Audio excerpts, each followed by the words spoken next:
여러분 안녕하세요. 청울림입니다. 행복하게 살려면, 인생을 성공적으로 살아가려면 중요한 요소가 많이 있을 것 같습니다. 자, 그런데 그 중에 가장 중요한 것 중에 하나가 저는 인간관계라고 생각을 합니다. 아무리 돈을 많이 벌어도, 아무리 높은 지위에 올라가도요, 내 주변의 사람들과 인간관계가 좋지 않으면 그 사람은 결코 행복하다고 할 수 없습니다. 성공했다라고 할 수 없을 겁니다. 반면에 많은 돈을 벌지 못해도, 많이 높은 자리에 올라가지 못해도요, 인간관계가 좋으면 그 사람은 행복하다라고 이야기를 할 수 있을 것 같습니다. 그만큼 인간관계가 중요하다고 할 수 있겠는데요.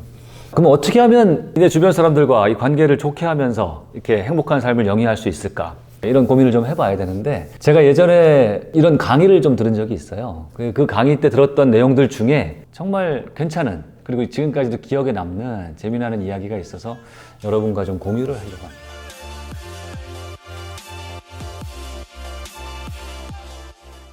제가 뭘 배웠냐면, 인간관계 좋게 하기 위해서는 이것만 기억하면 된다. 그게 뭐였냐면 미인대칭 비비불, 이 7가지였습니다. 미인대칭 비비불, 이것만 하면 된다. 처음 듣는 분들은 이제 이게 무슨 말인지 궁금하실 건데요, 이것만 하면 된다 또는 하면 안 된다의 약자입니다. 약자. 앞에 4개는 해야 되고 뒤에 3개는 하지 말아야 될 건데요, 먼저 앞에 4개, 미인대칭. 미리 말씀드리면 미소 지어라. 인, 먼저 인사해라. 대, 상대방의 입장에서 생각해라. 칭찬해라. 우리 모두가 이제 알고 있는 사실인 거죠. 그리고 뒤에 비비불은 이제 하지 말아야 될 것들인데요, 비는 비난하지 마라. 그 다음 비는 비평하지 마라. 불은 불만 갖지 마라. 이 7가지 이야기들이 어떻게 보면 너무나 뻔한 이야기고 우리가 다 알고 있는 이야기들입니다만, 우리가 매일의 일상 속에서 하지 못하기 때문에 그래서 중요한 것들이거든요. 미소, 너무나 당연한 거죠. 여러분 누구와 일하고 싶으십니까? 그냥 하루 종일 무표정한, 그게 이제 인상을 구기면서 있는 사람들 있지 않습니까? 하루 종일 그런 분하고 일하고 싶습니까? 아니면 이왕이면 웃는 사람, 이왕이면 미소를 짓는 사람하고 일하고 싶습니까? 너무나 당연한 이야기입니다. 그래서 좀 미소를 지으려고 노력을 해야 되고, 중국의 금원 중에 이런 것도 있습니다. 웃지 않는 사람은 장사를 하면 안 된다. 웃지 않는 사람은 장사를 하지 마라. 그만큼 이 웃음과 어떤 장사, 사업, 돈 버는 것과에도 아주 기묘한 연관관계가 있다라는 말입니다. 잘 웃어야 된다. 미소 집시다, 여러분. 저도 좀 가급적이면 오늘 웃으면서 방송을 하겠습니다. 자, 2번째, 인사였죠. 미인. 자녀들한테는 얘기하지 않습니까? 길거리에서 어른들 보면 인사해라, 선생님 보면 인사해라 하면서, 정작 우리 어른들은요, 먼저 인사를 하는 것을 많이 잊고 살아가는 것 같습니다. 가족들 간에도 매일 만나니까 인사를 안 하고 살죠. 근데 가족들하고 처음에 딱 일어나서 가족을 만나면 굿모닝 하면서 같이 안아주고 스킨십하고, 이거 인사거든요. 가족들과 그렇게 시작하는 건 매우 중요하고, 그 다음에 요즘에 이제 아파트 생활을 많이 하지 않습니까? 엘리베이터를 타서 만나는 사람은 같은 아파트에 사는 우리 이웃들 아닙니까? 엘리베이터 안에서 먼저 인사하는 게 되게 좋거든요. 저도 이제 저보다 어르신이든 아니면 저보다 좀 나이가 어린 사람이든 제가 이제 엘리베이터 안에서 가급적 먼저 인사를 하려고 노력을 하거든요. 근데 놀랍게도요, 그냥 가리지 않고 누가 들어오든 제가 안녕하세요, 아이고 좋은 아침입니다, 먼저 인사하면 그 잠깐의 시간이지만 그 엘리베이터 안의 분위기가 굉장히 화기애애해집니다. 인사는 그만큼 중요하다. 인사만 잘해도 사람들에게 좋은 인상을 줄 수 있고 좋은 관계를 맺을 수 있다. 그만큼 중요하고요. 3번째, 이 상대방의 입장에서 생각하라. 이거는 부연 설명이 필요 없는 거죠. 제가 이제 한 50년 가까이 이렇게 세상을 살다 보니까 어떤 깨달음을 얻어가냐면요, 인생에서 성숙해진다, 내지는 좀 지혜로워진다, 이런 의미라는 걸 알겠어요. 뭐냐면 젊었을 때는 혈기왕성하고 또 내가 나의 가치관을 만들어가는 그런 단계 아닙니까? 그리고 아무래도 좀 젊었을 때는 이기적일 수밖에 없어요. 나밖에 모를 수 있다는 거죠. 그러다 보면 젊을 때는 상대방에 대해서 주로 이렇게 생각하게 됩니다. 뭐냐면 저 사람은 왜 저럴까? 이 생각이 좀 주를 이루는 경우가 많아요. 가까운 사람이든 멀리 있는 사람이든 상대방을 좀 이해하기가 어려운 거죠. 나만의 세계가 너무 강해서. 근데 세상을 좀 더 많이 살아가면 갈수록, 그러면서 좀 더 남을 이해하려고 노력하면 할수록 이 생각이 어떻게 바뀌냐면, 그럴 수도 있겠다. 그런 이유가 있었겠다. 이렇게 생각이 바뀌어가는 겁니다. 그러니까 저 사람은 왜 저럴까 해서 저 사람이 저럴 수도 있었겠다 라고 이렇게 생각이 변해가는 이 과정이 한마디로 우리가 좀 지혜로워지는 것이다. 좀 성숙한 인간이 되는 것이다. 이제 이렇게 얘기할 수 있는 거거든요. 그게 결국에는 모든 것을 내 입장이 아니라 상대방의 입장에서 생각해 보는 그런 과정이다라고 생각이 드는 겁니다. 자, 그 다음에 이제 네 번째가 미인 대 칭이었죠. 칭찬. 칭찬해라, 칭찬. 칭찬은 너무나 중요한 것이죠. 근데 참 그 칭찬은 생각보다 굉장히 어려운 겁니다. 특히 매일 일상을 같이 하는 사람들일수록 모든 게 당연하다고 여기거든요, 우리가. 사실 저도 냉정하게 저 자신을 바라보면 칭찬을 많이 하는 사람 같지가 않습니다. 직장에 이제 저희 닷컴스쿨의 직원들이 그렇게 많지도 않습니다만 우리 직원들이 저를 칭찬을 많이 하는 사람이라고 생각할까? 생각해보면 그렇지 않을 것 같습니다.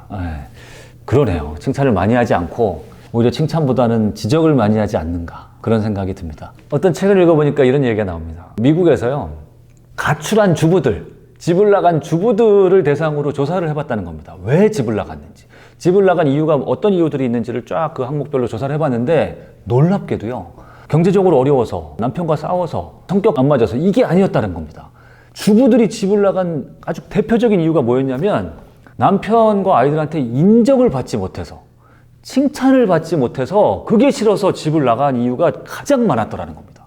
너무 놀랍지 않습니까? 근데 가만히 생각해보면 이게 일리도 있는 것 같습니다. 사회생활을 하는 사람들은 직장에서 인정받을 수 있고 아이들은 뭐 학교에서 인정받고 뭐 칭찬받고 이럴 수 있는데 집에서 있는 이 전업주부님들은 사실 억지로 남편이 칭찬을 해주지 않으면, 시부모, 친정 부모님들이 칭찬을 해주지 않으면 인정을 받을 수가 없는 겁니다. 근데 우리 인간에게 있어서 인정을 받고자 하는 욕구는 아주 어마어마한 욕구거든요. 그래서 어쨌든 그만큼 이제 칭찬과 이 인정이 중요하다 해서 우리 주변에 있는 사람들한테 칭찬만 잘해도 그 사람은 사람을 얻을 수 있고 세상을 얻을 수 있다. 칭찬하면서 살아야 되겠고 저도 좀 더 좀 칭찬하는 사람이 되려고 노력을 하겠습니다. 우리 같이 노력합시다. 자, 그 다음은 이제 하지 말아야 될 세 가지입니다. 비비불, 비난, 비평, 불만이죠. 자, 비난과 이 불평은 뭐 약간 비슷한 개념이기도 하고 아니기도 합니다. 비난은 이제 그야말로 남의 나쁜 점을 들춰내는 거고, 남을 험담하는 거고, 우리가 이제 뒷담화를 하는 거고요. 그죠? 그리고 비평은 비난하고 좀 다른 게 무조건적으로 그 사람이 나쁜 걸 얘기하는 게 아니라 합리적으로 얘기를 한다고 생각하는 거죠. 너는 이런 점은 좋고 이런 점은 나쁘고 이런 건 좀 지금 잘못하는 것 같다 하면서 본인 스스로는 냉철하다라고 생각하면서 그 사람을 지적하는 거죠. 자, 그런데 비난도 마찬가지고요. 비평도 마찬가지고 하등의 도움이 안 됩니다.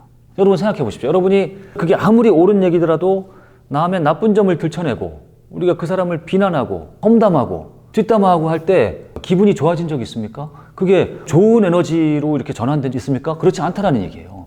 그 순간은 재미있고 고소할지 몰라도 돌아서면요, 내 기분은 훨씬 나빠져 있어요. 내 에너지는 굉장히 깎여져 있습니다. 이게 기본입니다. 부정적인 에너지에 휩싸일 수밖에 없다는 거예요. 우리가 아무리 그 사람한테 옳은 얘기를 해주고 옳은 비평을 해주고 옳은 충고를 해준다라고 할지언정 일단은 자기를 지적하고 충고를 하면 기분이 나빠집니다. 이게 기본이에요. 본성입니다. 어느 누구나 마찬가지예요. 아무리 뭐 이해심이 많고 성격이 좋은 사람이라도 자기에 대해서 뭐라 그러고 비평을 하고 충고를 하면 일단 기분이 나빠지는 게 인지상정입니다. 그런 가운데 뭔가 좀 좋은 어떤 변화, 좋게 개선한다? 이러기 쉽지 않다라는 말입니다. 근데 우리들은 어떻게 하냐면요, 나는 정작 다른 사람한테 그런 지적이나 충고를 요만큼도 받아들이기 어려워하면서 싫어하면서 우리는 그렇게 내가 하기 싫어하는 거를 남들한테는 그토록이나 많이 하면서 살아가고 있다는 말입니다. 자, 그래서 비난과 비평은 아무리 그게 옳은 것일지라고 하더라도 가급적이면 하지 않는 게 좋다. 하지 않아야 한다. 하지 않을수록 좋은 것이다. 자, 그리고 마지막으로 이제 불입니다. 불평불만 하지 말자. 불평불만. 참, 이 불평불만을 가급적이면 하지 말고 살아야 된다. 그런 게 좋다라는 걸 우리가 알고 있으면서도 힘든 일도 많고, 그리고 부당한 일도 우리가 많이 겪게 되고, 그리고 나와 생각이 맞지 않는 사람들도 주변에 너무나 많지 않겠습니까? 그러다 보면 하루에도 우리가 뭐 몇 번씩, 몇십 번씩, 몇백 번씩 불평불만을 하지 않을 수가 없고, 또 그러다 보면 그게 겉으로 표출이 되고, 그러다 보면 또 이제 주변 사람들과 또 관계가 틀어지기도 하고 이런 것 같습니다. 그래서 뭐 다른 방법이 없습니다. 불평불만, 우리 마음적으로 불평불만이 생기더라도 가급적이면 스스로 좀 이제 사귀려고, 좀 겉으로 표출하지 않으려고 노력을 하는 것도 중요하고, 그것보다 더 중요한 것은 나의 좀 이런 어떤 그 생각 주머니를 크게 하고, 긍정적으로 항상 생각하고, 불평불만을 스스로 많이 갖지 않으려고 노력하는 게 이게 너무나 중요한 겁니다. 그래서 가급적이면 세상 모든 것을 좀 긍정적으로 생각하고 받아들이려고 노력을 해야 된다. 자, 이렇게 해서 지금 좋은 인간관계를 갖기 위해서 우리가 해야 될 거 4가지, 그리고 하지 말아야 될 거 3가지, 미인, 대칭, 비비불에 대해서 이야기를 해봤습니다. 나는 왜 인간관계가 좋지 않을까 하신 분들은요, 한번 이 미인, 대칭, 비비불 하나씩 대입해서 한번 스스로를 생각해 보십시오. 나는 이런 것들을 매일의 일상 속에서 잘하고 있는지, 아니면 난 그냥 그걸 당연하게 생각했는데 내가 좀 부족한 부분이 많았는지 본인 스스로 한번 되돌아보시고, 그리고 하나하나 좀 조금씩 이걸 개선시키기 위해서 하루하루 노력해 가신다면 여러분도 좀 좋은 인간관계를 하면서 행복한 삶에 가까이 다가갈 수 있지 않을까 생각해 봅니다. 자, 미인, 대칭, 비비불 잊지 마시고 꼭 실천해 보시기 바랍니다. 여러분, 오늘도 행복하십시오. 감사합니다.